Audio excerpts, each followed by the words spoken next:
बिस्मिल्लाहिर्रहमानिर्रहीम रब्बिश्रह ली सदरी व यस्सिर ली अमरी वहलुल उक़दतम मिन लिसानी यफ़क़हू क़ौली। अस्सलाम वालेकुम डियर स्टूडेंट्स, लास्ट टॉपिक में आप लोगों ने चैप्टर नंबर 5 एरेज और स्ट्रिंग्स के बारे में पढ़ा। उसमें हमने पहला पोर्शन जिसका है एरेज उसको हमने स्टार्ट किया था, क्योंकि प्रीवियस टॉपिक आपका लास्ट टॉपिक आपके पास था डेफिनेशन ऑफ एरे। और आज हम लोग पढ़ेंगे एक एरे को एक्सेस कैसे करते हैं। एक्सेस मींस उसमें रीडिंग कैसे करते हैं या उसमें हम राइटिंग कैसे करते हैं। तो थोड़ा सा पिछले टॉपिक को हम डिस्कस करते हैं, तो 5-10 मिनट में उसको डिस्कस करते हैं कि व्हाट इज एन एरे। अगर मैं कहूं कि क्या एरे हमारे पास एक वेरिएबल का नाम है, तो yes, array is a name of a variable.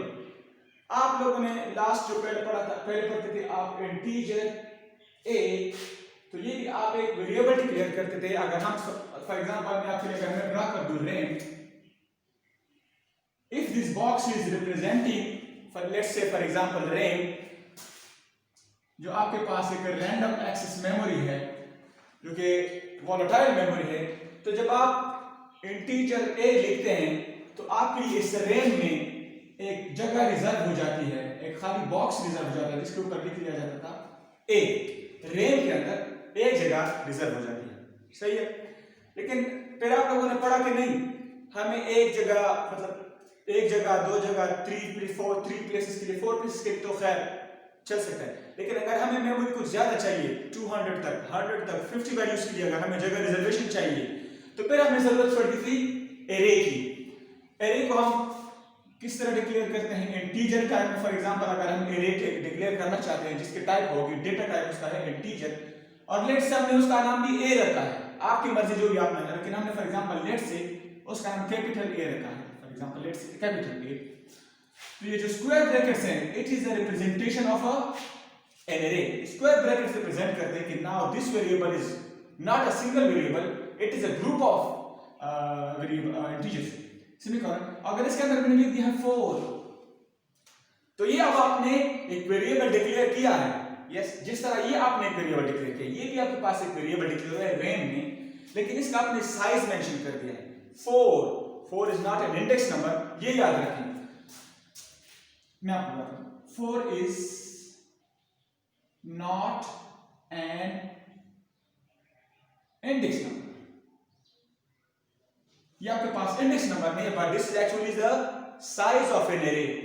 तो ये रेन में आपके पास एक जगह रिजर्व हो जाती है इस तरह कंसेक्यूटिव लोकेशंस की। ये याद रखें, कंसेक्यूटिव लोकेशन, एक दूसरे के साथ एडजेसेंट लोकेशंस, एक दूसरे के साथ पड़े हुए। तो 4 लोकेशन आपके पास बनेंगे,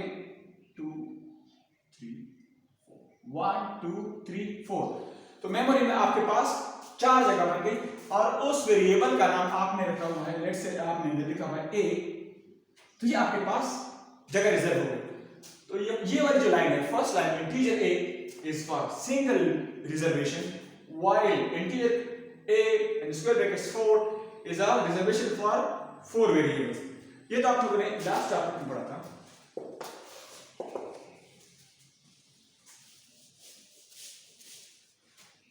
फिर आप लोगों ने पढ़ा कि एरे का इंडेक्स नंबर भी होता है, उसका एरे का नाम भी होता है आपके पास। पहला थिंग जो एरे का है वो है आपके पास नेम, सही। फिर उसकी है आपके पास साइज, और थर्ड पॉइंट आपके पास है इंडेक्स नंबर। एक एरे की ये 3 चीजें आपके पास होती हैं। नाम वेरी इंपॉर्टेंट, साइज मेंशन करना वेरी इंपॉर्टेंट, आपके नीड के मुताबिक है, जितनी आपको जरूरत होगी उस नीड के मुताबिक ही आप उसको साइज प्रोवाइड करेंगे। और index number is the location number of that array. अगर आपके पास एक एमसीक्यू आ जाए कि इंटीजर सी हमारे पास एक एरे है, और जिसको स्क्वायर ब्रैकेट में हमें दिया हुआ है 7, तो इसका लास्ट इंडेक्स नंबर कौन सा है? लास्ट इंडेक्स नंबर इसका कौन सा है? तो अगर आप लिखते हैं कि लास्ट नंबर आपके पास 7 है, तो योर आंसर इज रॉन्ग। आपका आंसर रॉन्ग है, क्योंकि लास्ट आप लोगों ने पढ़ा कि इंडेक्स नंबर जो होता है वो स्टार्ट होता है ऑलवेज फ्रॉम 0। तो अगर आपने 7 लिखा है तो 0 1 2 3 4 5 6 2 3, तो तो आपके पास जो लास्ट इंडेक्स नंबर है, दोबारा सुनिए, इंडेक्स नंबर आपके पास लास्ट 6 होगा। हालांकि इस एरे का साइज आपके पास 7 है, लेकिन उसका लास्ट इंडेक्स नंबर आपके पास 6 होगा। ये जब आप इंटीजर एक एरे को डिक्लेयर करते हैं और आप इसमें लिखते हैं 7, it is not an index number. याद रखिए, नॉट एन इंडेक्स नंबर, ये इंडेक्स नंबर नहीं, ये साइज ऑफ, ये साइज है आपके पास एरे का। और ये इंटीजर क्या है आपके पास, जो स्टार्ट में आप लिखते हो इंटीजर, ये क्या चीज आपके पास, ये है आपके पास data type. What does it mean, कि आपके पास डेटा किस टाइप का है, इंटीजर है, वेरिएबल है। और ये सी आपके पास क्या है, सी डेटा टाइप, ये उसका साइज। तो ये सी क्या है हमारे पास, it is actually the name of that very array. 3 चीजें है ना, नेम, तो देखिए ये आपके पास एरे का नेम, सेकंड आपके पास साइज, तो आपने मेंशन कर दिया साइज, और ये थर्ड है आपके पास इंडेक्स नंबर, तो आपने इंडेक्स नंबर तो आपको जब मेमोरी में लिखेंगे। अच्छा, अभी आपके पास एक सवाल इस तरह से है, आपके पास मल्टीपल चॉइस क्वेश्चन में आ सकता है कि इंटीजर ए और ये एक एरे है जिसका टाइप है डेटा टाइप है इंटीजर, और ब्रैकेट खाली छोड़ दी उसमें। तो क्या आपके पास सवाल सकता है कि ये स्टेटमेंट सही है, ये क्या प्रोड्यूस करेगा, कि क्या ये आपके लिए रेम में एक खाली जगह एक एरे रिजर्व करेगी, तो इसका ये आपको देगा एक एरर देगा, क्योंकि आपने साइज यहां पर मेंशन नहीं किया। तो साइज अगर आप मेंशन नहीं करेंगे तो आपको एरर देगा। तो इसका राइट तरीका, सही लिखने का तरीका जो है इंटीजर, आप इसमें कोई भी साइज देंगे 3, तो ये आपको एरर नहीं देगा और आपको 3 मेमोरी लोकेशन रिजर्व करके दे देगा। अच्छा, आप इस तरह भी लिख सकते हैं कि आपने एक वेरिएबल डिक्लेयर किया, एक variable n is equal to 10। आपने एक वेरिएबल डिक्लेयर किया integer n is equal to 10, और आपने फिर लिखा कि इंटीजर एरे, आप वेरिएबल का नाम रखा एरे, और उसमें आपने n को पुट कर दिया, इस n को आपने पुट कर दिया, तो आप एरे को इस तरह भी डिक्लेयर कर सकते हैं। ठीक है,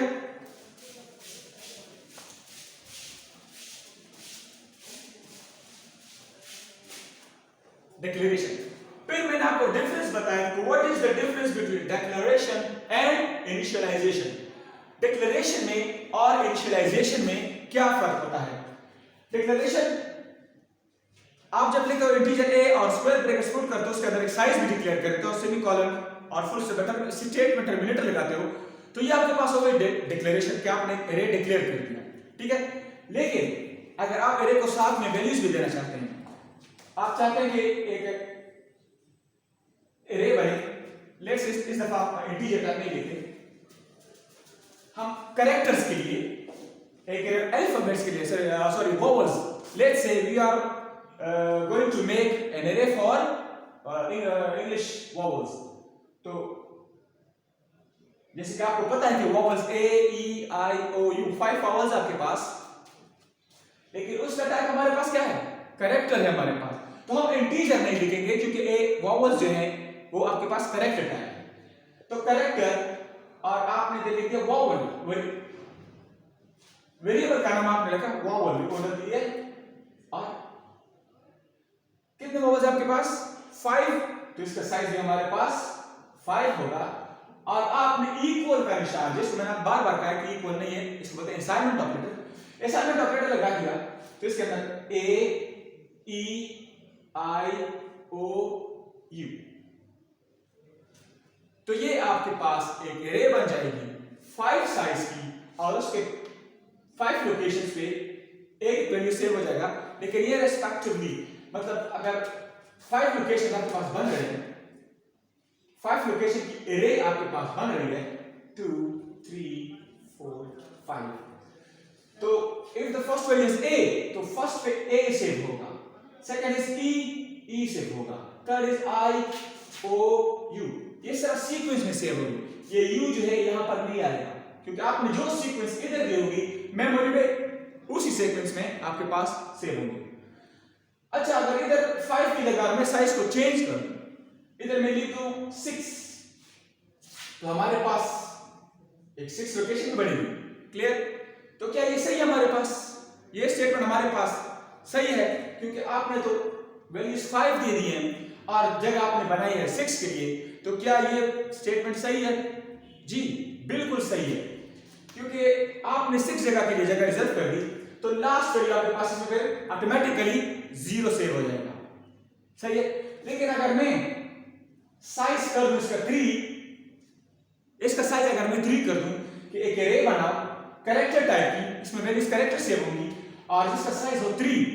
और आप उसमें चाहते हो कि 5 वैल्यूज में आ जाएं, तो एरे तो आपने 3 वेरिएबल्स के लिए बनाई है, 3 वेरिएबल्स, तो 5 इसमें सेव नहीं होगा। ये इस तरह बात हुई कि आपने शादी में बुलाया हुआ है 200 लोगों को और आपने खाना बनाया हुआ है या चेयर्स रखी हुई है 100 लोगों के लिए, तो फिर क्या होगा आप बेहतर जानते होंगे इस बारे में। तो यही काम इधर भी हो रहा है कि आप जगह आपने कि सीट आपने 3 रिजर्व की हुई है, आपने सीटें 3 रखी हुई है और आपने लोग 5 बुलाए हुए हैं, तो ये आपको मसला देगा। कॉमन सेंस की बात है। तो कम है और वैल्यू ज्यादा है तो इसमें एरर हो सकता है। लेकिन अगर मेमोरी एरे की साइज ज्यादा है, आपके पास अगर 10 है, तो कोई मसला नहीं है। 2 3 4 5 6 7 8 1 2 3 4 5 6 7 8 9 और 10, तो 5 जो वैल्यूज आपके पास यहां तक आ जाएगी, जो खाली बचेंगी उसमें ऑटोमेटिकली 0 पुट हो जाएगा। तो ज्यादा के लिए हल है लेकिन कम के लिए हल नहीं। ठीक है।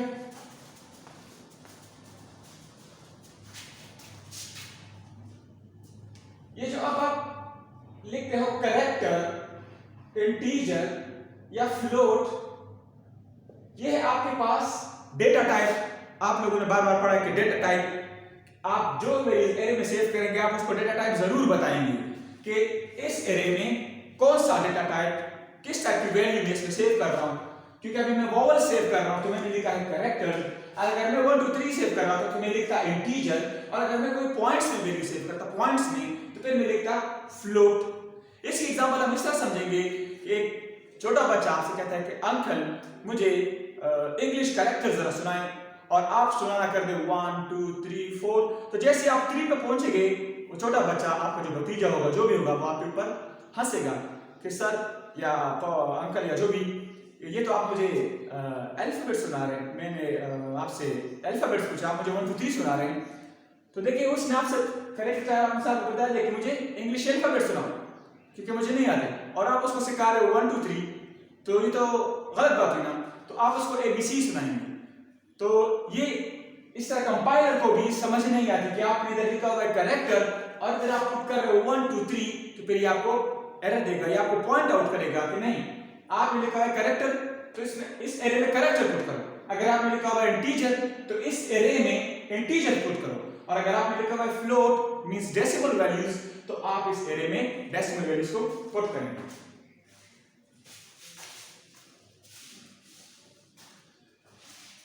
एरे की डेफिनेशन पढ़ा आप लोगों ने पढ़ी है, याद भी होगी आप लोगों को। Array is a collection of data या collection of values in a sequence, जो कि एक दूसरे के साथ एडजेसेंट होते हैं, कंसेक्यूटिव पड़ी होती है एक दूसरे के साथ। ये आप लोगों ने पढ़ा है, ये आपका प्रीवियस टॉपिक था। आज हम पढ़ेंगे, आज का हमारा टॉपिक है एक्सेसिंग। एक्सेस में आपके पास रीडिंग और राइटिंग।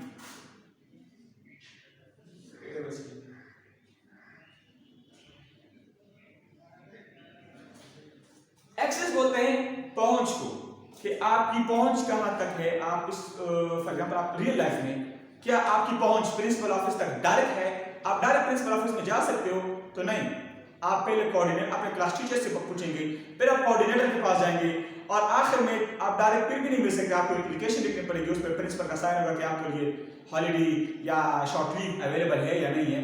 तो डायरेक्ट एक्सेस आपका उधर नहीं है। तो सेम इज फॉर एरे, कि आपने एक एरे बनाया है, एरे में एक एरे बना हुआ है,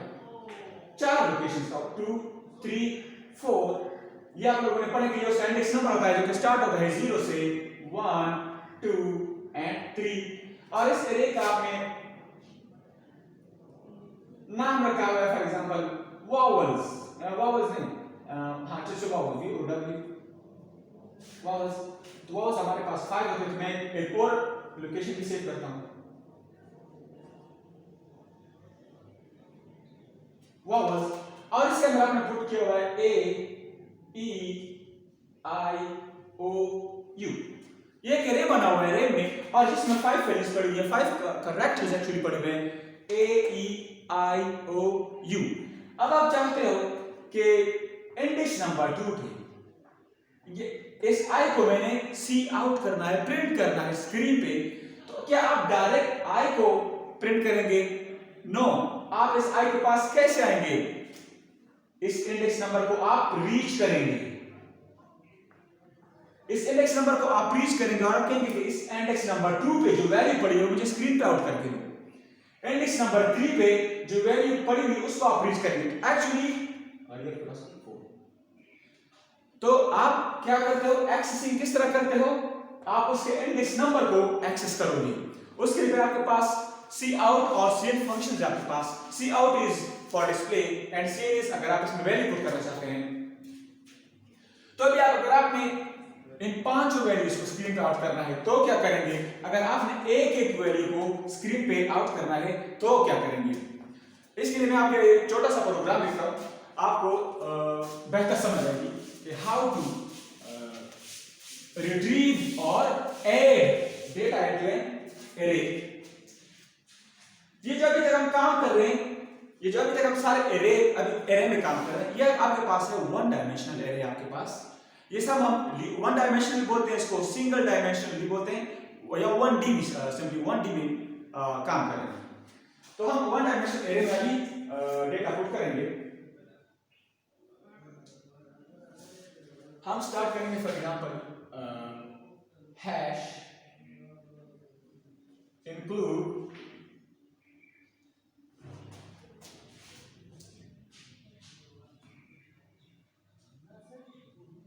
stream.h और हैश ये आप लोगों को पता होगा कि ये कौन सी फाइल्स आपके पास ये है आपके पास हेडर फाइल्स conio.h उसके बाद मेन फंक्शन है आपका जिसके बाद आपकी बॉडी स्टार्ट होगी प्रोग्राम की int main इसके बाद आपकी एक्चुअल प्रोग्राम की बॉडी स्टार्ट होगी और उसका एंड भी फ्लावर ब्रेक इसके अंदर आप कोडिंग करेंगे या दो आपके पास हो गई हेडर फाइल्स ये मेन फंक्शन इसके बाद हम इसमें कोडिंग करेंगे तो इधर हमारे पास इंटीजर आपके बुक में क्या है integer a is square bracket और एक मेमोरी एक एरे बना हुआ है आपके पास 5 लोकेशंस का और उसको असाइनमेंट भी हुई है this is called an assignment operator बार बार मैं आपको कह रहा हूं assignment operator not an operator assignment operator और इसको कितनी वैल्यूज हो सकती है how many values can be assigned to this array from the size we can say 5 values सही है तो हम इसको 5 वैल्यूज असाइन कर सकते हैं या उससे कम भी असाइन कर सकते हैं 5 वैल्यूज या 5 से कम 3 वैल्यूज 1 वैल्यू भी आप इसको असाइन कर सकते हैं ठीक है और अगर आप कोई भी वैल्यू नहीं देना चाहते तो बाय डिफॉल्ट इसमें गार्बेज वैल्यू जो भी वैल्यूज पड़ेंगी वो उसमें रहेंगी सही है तो इधर साइज हमारे पास 5 है तो हम इसको कोई भी 5 वैल्यूज दे देते हैं 3 7 d क्या मैं इसमें d पुट कर सकता हूं नो क्योंकि ये इंटीजर टाइप है आपके पास तो d इसमें नहीं आ सकता 3 7 10 1 और 11 और स्टेट टर्मिनेटर आपके में लगाना जरूरी है तो 1 2 3 4 5 values assignment operator the function of assignment operator is to take all the values from the right side and to put them into the left side of that assignment operator तो left में आपके पास एक array है तो ये 5 की 5 values इस array में आ जाएंगी अब ये तो डिक्लेरेशन हो गई और ये उसकी इनिशियलाइजेशन भी हो गई कि आपके पास एरे में एक एरे बन गया उसके 5 मेमोरी 5 उसका साइज है 5 is the size of that array और उसमें आपने वैल्यूज भी पुट कर दिया बट नाउ यू वांट कि आपके पास एक एक जो वैल्यू है स्क्रीन पर भी आ जाए, you want to see this values, तो आप क्या करेंगे, कौन सा फंक्शन इस्तेमाल करेंगे, सी आउट के सी इन, सी आउट इस्तेमाल करेंगे, तो हम लिखेंगे सी आउट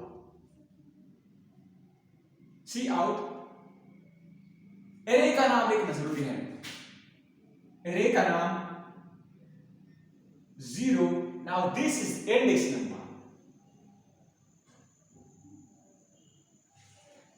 किसी आउट करो, स्क्रीन पे ले आओ, ए एरे के 0 में जो पड़ा हुआ है, सही है, तो ए 0 में जो वैल्यू पड़ी होगी वो आ जाएगी, ये हमारे पास है 0 एरे का इंडेक्स नंबर, ये हमारे पास है 1, ये हमारे पास है index number 2, index number 3, index number 4, तो ये हमारे पास 4 इंडेक्स नंबर है एरे के, तो ए 0 पे जो वैल्यू पड़ी है सी आउट करो, ए 1 पे जो वैल्यू पड़ी है उसको आउट करो, उसको सी आउट ए 1, उसको सी आउट करो, सी आउट ए 2, इंडेक्स नंबर 2 उसको सी आउट करो, सी आउट ए 3 इसको भी सी आउट करो, सी आउट ए 4 इसको भी सी आउट करो, और गेट सी एच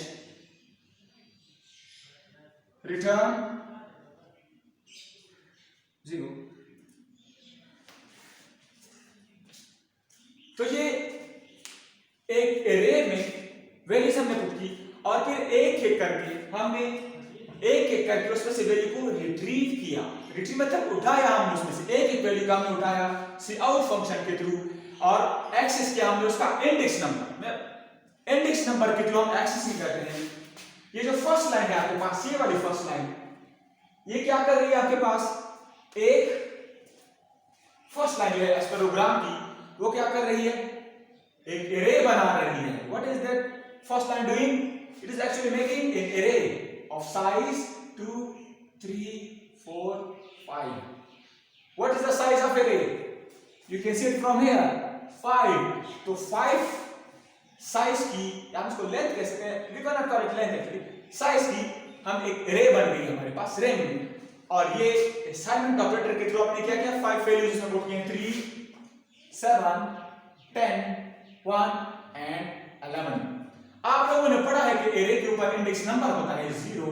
1 2 3 4, जिसको बोलते हैं इंडेक्स नंबर या सबस्क्रिप्ट, या उसको लेबल भी बोलते हैं। इंडेक्स नंबर, सबस्क्रिप्ट या लेबल 0 1 2 3 4। तो अगर एरे आपको नाम लिखा है, सॉरी वेरिएबल का नाम है और साइज 5 है, तो इंडेक्स नंबर जाएगा 4 तक,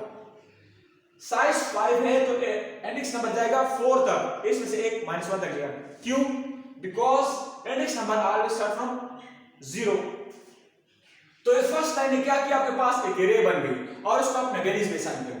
now you want to see the values that are stored in this array, तो हम उसके लिए प्रोग्राम लिखा, हमने सी आउट, सिंपल आपने कमांड इस्तेमाल की, सी आउट और ए के 0 में, this is the name of the array A. तो ए के 0 में जो वैल्यू, इंडेक्स नंबर को हम एक्सेस कर रहे हैं, हम इंडेक्स नंबर को एक्सेसिंग जो होती है वो इंडेक्स नंबर के थ्रू होती है। तो ए के 0 में जो वैल्यू पड़ी हुई है उसको सी आउट करो, तो ये वाला लाइन क्या करेगा, ए के 0 में हमारे पास है 3, ये हमारे पास स्क्रीन है, जैसे फॉर एग्जांपल स्क्रीन, तो स्क्रीन पे आपके पास सेकंड लाइन है आपके पास, ये क्या करेगी, एरे में से वैल्यू उठाएगी और स्क्रीन पे लिखेगी। ये वाली लाइन क्या करेगी, number third line, cout A of 1, a of 1 में जो वैल्यू पड़ी है उसको सी आउट करो, तो ए ऑफ 1 में क्या आपके पास 7, तो इधर आ जाएगा आपके पास 7। फिर ये फोर्थ लाइन क्या करेगी आपके पास, ए ऑफ 2, ए ऑफ 2 में क्या कौन सी वैल्यू पड़ी है, देखिए हम इंडेक्स नंबर को एक्सेस कर रहे हैं, we are not actually access the values that are stored in the array, we are accessing the index number। बार बार कह रहा हूं, इंडेक्स नंबर को हम एक्सेस करेंगे। तो ए ऑफ 2 में कौन सी वैल्यू पड़ी हुई है 10, तो स्क्रीन पर आपके पास आ जाएगा 10। Cout A of 3, A of 3 में कौन सी, ए ऑफ 3 में आपके पास कौन सी वैल्यू है, ए ऑफ 3 में आपके पास है 1, इसके अंदर जो वैल्यू पड़ी है उसको हम स्क्रीन पे लाएंगे, तो उसमें पड़ा हुआ है 1। फिर लास्ट वन जो लाइन है आपके पास, आपके प्रोग्राम की जो लास्ट लाइन है ए ऑफ 4, एरे के 4th लोकेशन पे या 4th लेबल पे या 4th सबस्क्रिप्ट पे कौन सी वैल्यू है, वो है आपके पास 11, तो स्क्रीन पर आ जाएगा आपके पास 11। तो इस तरह लाइन में आपके पास सारे वैल्यूज आपके पास स्क्रीन पे नजर आएगी कि इस एरे ने जो वैल्यू सेव की है वो स्क्रीन पर आएगी। अब अगर आप चाहते हो कि ये इस तरह, ये तो आपने हॉरिजॉन्टली स्क्रीन पर डिस्प्ले कर दी, आप चाहते हो कि इधर बीच में कॉमा आ जाए या स्पेस आ जाए 5 का, तो फिर आपके पास एस्केप सीक्वेंसेस आप लोगों ने पढ़े हैं प्रीवियस चैप्टर में, उसमें आप एस्केप सीक्वेंसेस लगा सकते हैं। व्हाट आर एस्केप सीक्वेंसेस, जिसको आप बैक स्लैश के साथ लिखते हो, टी इज फॉर टेब, आपको याद होगा, back slash n is for new line, और इस तरह back slash a is for alert. ये 3-4 पार्ट और भी आपके पास हॉरिजॉन्टल स्पेस के लिए, वर्टिकल स्पेस के लिए आप एस्केप सीक्वेंसेस यूज करते हैं। तो आप इधर अगर लगा दें ln, तो क्या होगा, सी आउट ln लगा देंगे या एंड लगा देंगे, और भी आपका END एंड एन, तो मतलब लाइन खत्म, तो ये 3 7 फिर आपके पास नीचे आएगा, फिर आप एंड लगा दें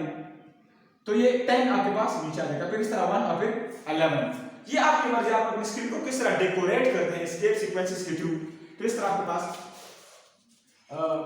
एरे को हमने वैल्यूज असाइन की इस प्रोग्राम के थ्रू, और फिर उस एक एक वैल्यू को हमने स्क्रीन पे प्रिंट किया। अगर आपकी प्रोग्रामिंग बहुत वीक है तो आप एक लाइन में सी आउट और A0, सी आउट A1, सी आउट A2 A3, आप इसको एक लूप के थ्रू भी स्क्रीन पर ला सकते हैं कि आप अगर ये एरे साइज बहुत ज्यादा है, आपके पास 50 वैल्यूज हैं, 100 वैल्यूज हैं, तो आपको ये 50 दफा लिखने की बजाय एक लूप इस्तेमाल कर लें, और लूप आपके लिए खुद ब खुद ही 2 लाइन की लूप होगी, 2 लाइन में आपका कोड होगा, 3 लाइन में कोड होगा, फॉर एग्जांपल 3 या 2 लाइंस में, बजाय कि आप 100 टाइम्स आप लेके सी आउट और उसको बार बार आप उसको स्क्रीन पर प्रिंट करें। तो अगर प्रोफेशनल प्रोग्रामिंग आपने करी है तो आप फॉर लूप, व्हाइल लूप आपके पास है तो वो यूज करें, तो आपके पास स्क्रीन पर रिजल्ट आएगा। ये तो हमने कर दिया, रीडिंग कर दिया, हमने एक एरे से हमने वैल्यूज को रीड आउट किया और स्क्रीन पर हमने प्रिंट किया। अभी अगर आप एक एरे बनाई है आपने से इस प्रोग्राम में थोड़ी सी चेंजेस करते हैं और आपने उसको वैल्यूज असाइन नहीं की, तो इस इक्वल का निशान भी नहीं आएगा, सही, और आपने उसको एक साइज दे दिया 5, सही है, आपने एक एरे बनाई और 5 वैल्यूज से आपने उसको बनाया।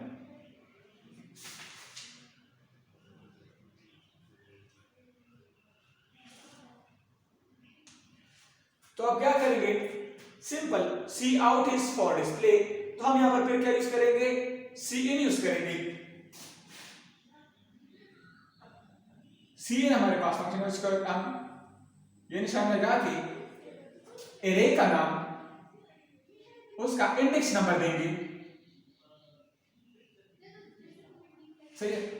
इससे पहले अगर आप यूजर के लिए डिस्प्ले चाहते हैं तो आप सी आउट में लिख दो कि सी आउट इंटर फर्स्ट वैल्यू, आपकी मर्जी, अगर आप स्क्रीन को खूबसूरत करना चाहते हैं, डेकोरेट करना चाहते हैं, तो आप सी आउट में इधर लिख दो कि सी आउट इंटर फर्स्ट वैल्यू, फिर सी आउट इंटर सेकंड वैल्यू, लेकिन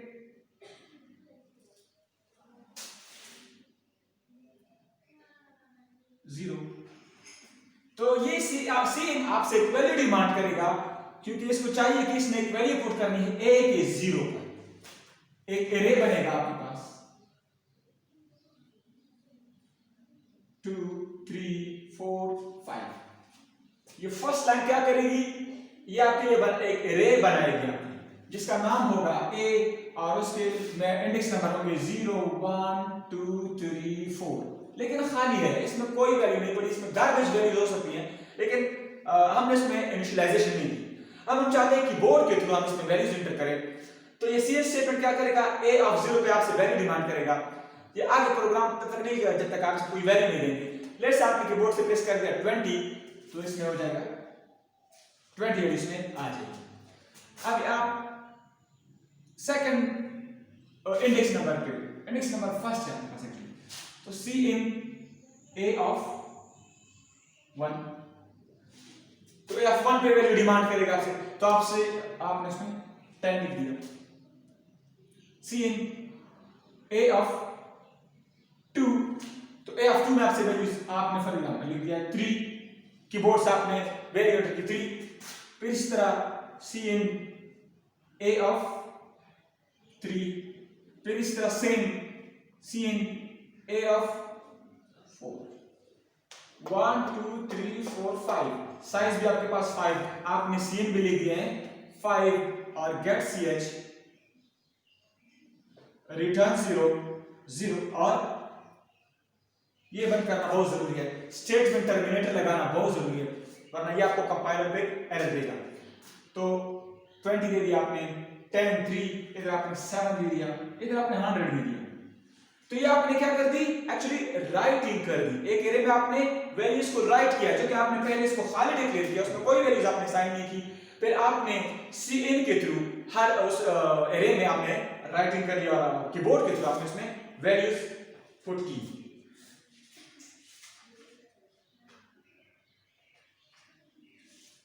आप इसमें अपडेटिंग भी कर सकते हैं, आपके पास एक एरे एग्जिस्ट है, आप इसको आप चाहते हैं कि इसमें वैल्यू में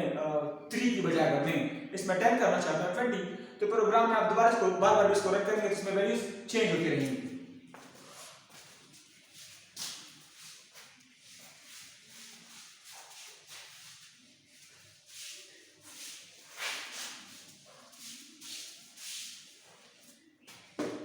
आज हमने पढ़ा कि एक्सेसिंग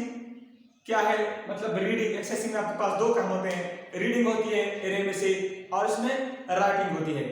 आप लोगों ने सी इन और सी आउट को सिंपल